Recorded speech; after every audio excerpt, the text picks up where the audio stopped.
3 red cards, one man crying after losing his dad, a referee detained as a terrorist, and a transfer announcement that literally hijacked the World Cup opener. All of this happened in one night, and we haven't even gotten to the craziest part yet.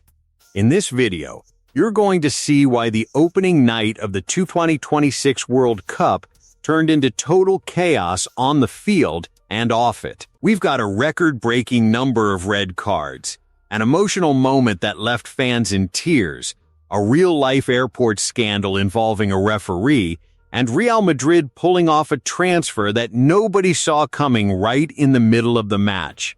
Stay till the end, because that referee story is unbelievable. Okay, so picture this. The World Cup just kicked off. The world is watching. Mexico is hosting. South Africa is the underdog.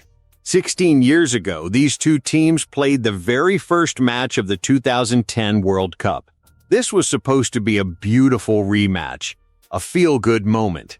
Instead, it turned into an absolute disaster. Here's the crazy part. 3 red cards in one game.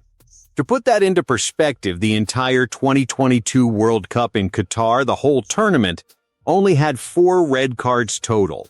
4 for the whole World Cup. And this single game already had 3. Wait, what? From the very first minutes, South Africa looked completely lost out there. Mexico pressed high, won the ball back instantly, and within 9 minutes they already had a goal.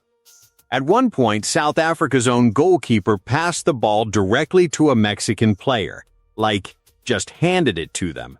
People online were joking that South Africa was playing cricket out there, not football. And then the cards started flying. First red card? Most people agreed it was deserved last man back, no other option for the referee. But here's where things get interesting. The second and third red cards? People are still arguing about those. One player basically backed into an opponent and got sent off for it. The third one happened when Mexico was already 2 goals up and a man up. Why would you even risk that? By the end, Mexico won 2-0. But here's the thing, the score doesn't even come close to telling the real story of this match.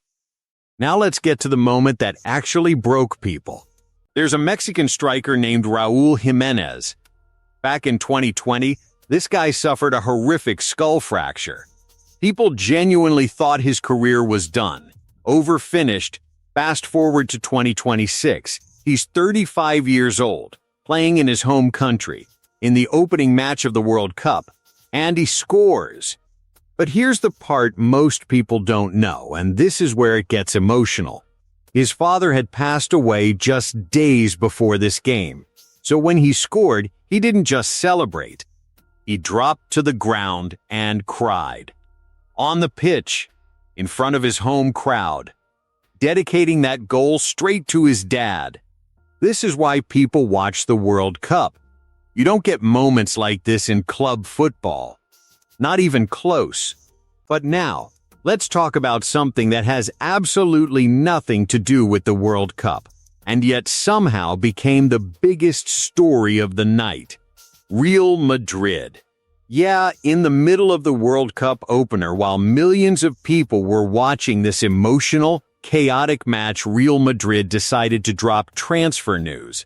Bernardo Silva, one of Manchester City's best midfielders, was officially announced as a Real Madrid player. The wild part? Barcelona fans are losing it, because Barcelona had been linked to this guy for months and basically let him slip right through their fingers. Real Madrid swooped in, locked it down, and just added another huge name to their midfield. People are already saying this could be a serious title push. But hold on, the World Cup chaos isn't done yet. The second match that day was South Korea versus the Czech Republic. And get this, there were empty seats in the stadium. On day 1 of the World Cup. Nobody expected that. And here's another twist: South Korea actually benched their biggest star, Son Heung-min, because his season had been rough. Guess what happened? Without him, they played some of their best football all year and won 2-1. Their midfielder completely controlled the game. Nobody saw that coming. Now here's something that's about to matter for the entire rest of this tournament. Most of these games are being played in NFL stadiums across the U.S. Out of 104 total games, 78 of them are in stadiums built for American football, not soccer. So that incredible atmosphere we saw in Mexico City? Don't expect that everywhere. Mexico has hosted 2 World Cup finals before. They know what they're doing. A lot of these NFL venues are simply not going to feel the same. And speaking of not what you'd expect, people were complaining they were watching the World Cup opener in 720p in 2026. Let that sink in. The biggest sporting event on the planet, and fans are stuck on low-resolution streams because of broadcasting issues. Oh, and football just took a page out of cricket's playbook. They added hydration breaks. Sounds nice, right? Players get water, coaches talk strategy. Except those few minutes are mainly being used for ad breaks. Football is getting more commercialized by the day. But now, here's the part I promised you. The craziest story of the night. And it's not even about the games. There's a referee from Somalia. Just last year, in 2025, he was named African Referee of the Year, one of the best in the world at his job. When he arrived for the World Cup, he was stopped, detained, questioned by authorities. The reported reason? He apparently shares a name with a leader of an extremist group. So this man, one of the top-rated referees on the planet, got pulled aside and treated like a potential threat. He was eventually cleared and allowed to continue. And shortly after, UEFA actually offered him a spot to referee an upcoming major final. Just what, on day 1 of the World Cup? So let's recap what just happened in one single night. 3 red cards, a grieving son scoring the goal of his life, a massive transfer announcement that completely overshadowed the World Cup, empty stadium seats, 720p streams in 2026, and a top referee getting detained at the airport. If this is what day 1 looks like, what is the rest of this tournament going to be? So tell me, was this the craziest World Cup opener you've ever seen? Or have you witnessed something even wilder?